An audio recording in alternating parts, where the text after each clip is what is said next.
egwuregwu nke taa onye ga-alafere na ya bụ egwuregwu ga-enweta 1,000 naira abụọ ka anyị malite ahebe n'ala Igbo Izi, Enugu Owerri, Imo Ikwo, Nsụka Ezza.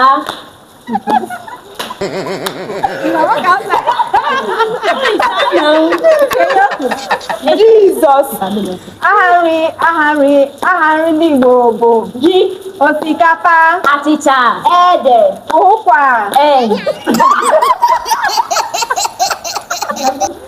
aha akụkọ ahụ mmadụ bụ anya imi eze ọnụ ire anya